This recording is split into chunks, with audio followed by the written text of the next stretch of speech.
Speaker Telangana कानून साज assembly Pocharam Srinivas Reddy ने कामारेड्डी जिले के बेरकूर मंडल हेडक्वार्टर में गृहलक्ष्मी स्कीम के तहत मंजूर शुदा 400 अफराद में ग्रांट दस्तावेजात हवाले किए।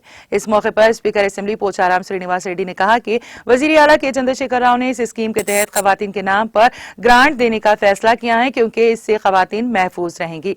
उन्होंने कहा कि अगर कोई गृहलक्ष्मी को मंजूर करवाने के लिए रकम लेता है तो इसके खिलाफ फौजदारी मुकदमा दर्ज किया जाएगा और इस मंजूरी को मनसूख कर दिया जाएगा।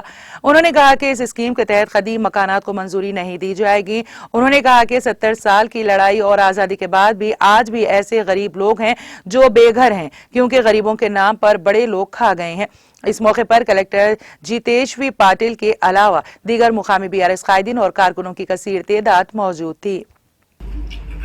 ఈ స్కీమ్ ఈ పథకం పేరు గృహలక్ష్మి। మన ముఖ్యమంత్రి గారు ఏమన్నారంటే మాకు ఈ గృహలక్ష్మి పేరుతో ఇల్లు మంజూరు చేస్తున్నాం కాబట్టి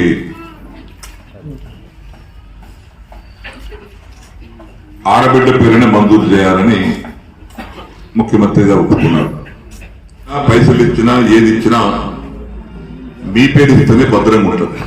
నేను మీకు అందరి విజ్ఞప్తి, ఈ ఊరు ఈ మండలం అంటలేను, జనరల్ గా ప్రస్తుతం కాబట్టి చెప్తున్నా, ఎవరైనా ఇల్లు మంజూరు చేస్తామని మీకు మాటిస్తే ఎవరైనా పైసలు అడిగితే ఒక్క పుట్ట పైసలు కూడా ఇవ్వకండి।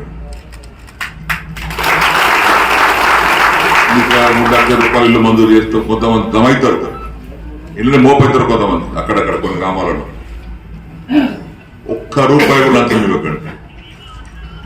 ఒకవేళ ఇచ్చినట్టుగా తెలుస్తుంది మాకు తర్వాత ఆ ఇల్లు కూడా క్యాన్సిల్ చేస్తాం। నిరుపేదలకు పేదలకు కులం లేదు మతం లేదు,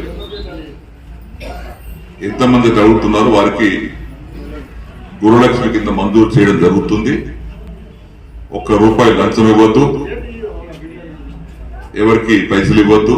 గృహలక్ష్మి ప్రోగ్రామ్ లో కూడా గతంలో పెట్టినటువంటి పాత ఇండ్లకు మంజూరు చేయబడదు, ఇవ్వబడదు।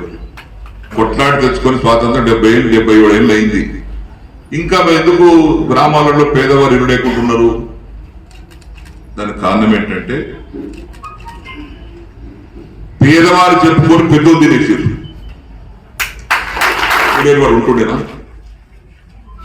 ఇల్లు లేని వాడు ఉన్నాడు, జాగా లేని వాడు ఉన్నాడంటే మాలాంటి వారు దొంగతనం చేసి తోసుకున్నారు కాబట్టి ఇంకా పేదవారికి ఇల్లు లేదు ఇక్కడ దేశంలో। ఇల్లు వారు ఉద్యోగాలు పోయి, నేను అంటున్నదంటే ఇది చాలా పగడబందిగా అమలు చేయాలి। ఎవరికి ఇవ్వాలనో ఎవరికి ఆకలి ఉందో వారికి పెట్టాలి। అడ్డవలుగా దోసుక తింటే ఇంకా 100 ఏళ్ళు ఇస్తూనే ఉంటాం మనం పగడబందిగా।